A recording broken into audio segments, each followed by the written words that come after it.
Je vais détruire ton commerce et tous tes clients viendront chez moi. Je veux que son commerce échoue et que tous ses clients deviennent les miens. Prends ça et verse-le dans sa marmite pendant qu'elle n'est pas là. Prenez votre pop-corn et laissez-moi vous raconter comment cette histoire a commencé. Rien au monde n'égalait le goût du riz gras de Tanti Propre. Son plat était réputé pour être savoureux, parfumé et incroyablement appétissant. On disait souvent que quiconque n'avait jamais mangé son riz gras ne savait pas ce qu'était le vrai riz gras. Le riz était d'un rouge éclatant, parfaitement cuit, généreusement décoré de carottes et de haricots verts. Son parfum était si puissant qu'il pouvait arrêter les passants en pleine marche. Et une fois qu'on y avait goûté, il devenait impossible de l'oublier. Des gens venaient de très loin uniquement pour manger chez elle. Certains arrivaient dès l'aube pour être sûrs d'avoir une portion. Avant même que les autres vendeurs aient écoulé la moitié de leur marmite, celle de Tanti Propre était déjà vide. Les rumeurs allaient bon train à propos de son plat. Certains affirmaient qu'il n'était pas ordinaire. D'autres murmuraient qu'elle utilisait des ingrédients mystérieux inconnus du commun des mortels. Pourtant, personne n'avait jamais pu le prouver. Sa renommée était telle que son riz avait hérité d'un surnom.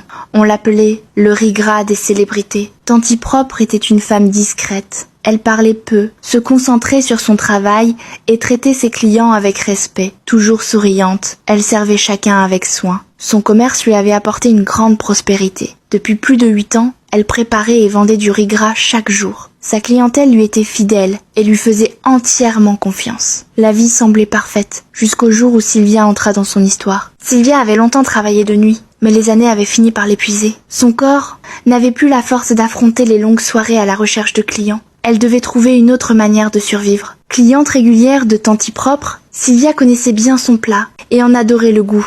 Elle admirait aussi la réussite de son commerce. Un jour, elle se rendit à son stand et lui parla avec franchise. Elle lui expliqua qu'elle souhaitait, elle aussi, se lancer dans la vente de nourriture, car la vie était devenue trop difficile pour elle. Tanti Propre l'écouta et lui répondit avec bienveillance qu'elle n'avait aucun problème avec cela. Selon elle, chacun faisait de son mieux pour s'en sortir. Encouragée, Sylvia ouvrit son propre petit commerce 2 semaines plus tard. Elle se mit à préparer du riz gras, essayant d'imiter chaque détail, les carottes, les haricots verts, la présentation. Elle copiait tout ce qu'elle voyait. Pourtant, quelque chose manquait. Le goût n'y était pas. Les clients se faisaient rares. Certains jours, elle ne vendait qu'une seule assiette. D'autres jours, personne ne s'arrêtait.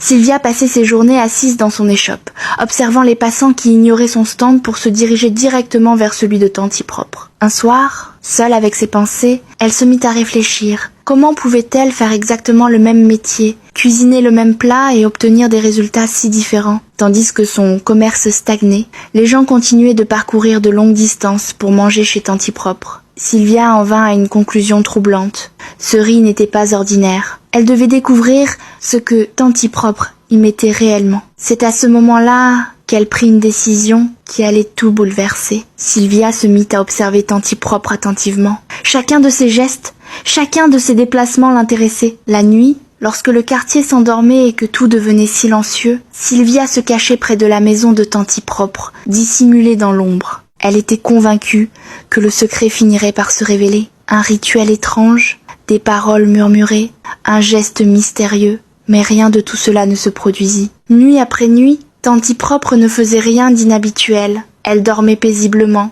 Il n'y avait ni secret visible, ni rituel obscur, ni comportement étrange. Après de nombreux jours d'observation, Sylvia finit par perdre patience. Elle se dit qu'elle avait suffisamment observé. Rien ne semblait inhabituel. Aucun geste étrange, aucun secret apparent. Et pourtant, malgré tout, ce commerce continuait de prospérer d'une manière incompréhensible.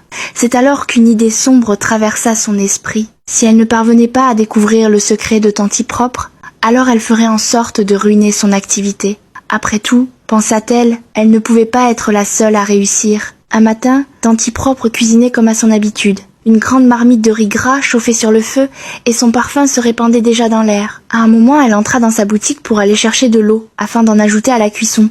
C'était l'occasion que Sylvia attendait. Elle était dans les environs, cachée, observant chaque mouvement. Dès que Tanti Propre disparut à l'intérieur, Sylvia se précipita vers la marmite. Elle regarda autour d'elle, personne ne la surveillait. Elle sortit alors de sa poche une petite poudre blanche et la versa rapidement dans le riz avant de repartir aussitôt, comme si rien ne s'était passé. Tanti Propre revint, ajouta l'eau, remua le riz et continua à cuisiner sans se douter de quoi que ce soit. Ce jour-là, quelque chose d'inhabituel se produisit. Le riz de Tanti Propre se vendit encore plus vite que d'ordinaire. En moins d'une demi-heure, tout avait disparu. De nombreux clients restèrent sans manger. Ils attendirent, mais il n'y avait plus rien. Alors, pour la première fois, ils prirent une décision inattendue. Ils se dirigèrent vers les shops de Sylvia. Pour elle, cette journée était différente. Son stand se remplit de clients. Surprise, elle les servit avec un large sourire. Intérieurement, elle se félicitait. Son plan semblait fonctionner. Les gens mangeaient, buvaient de l'eau et la remerciaient. Sylvia se sentait fière. Mais peu de temps après, des cris éclatèrent. Quelqu'un se tenait le ventre. Un autre courait en urgence.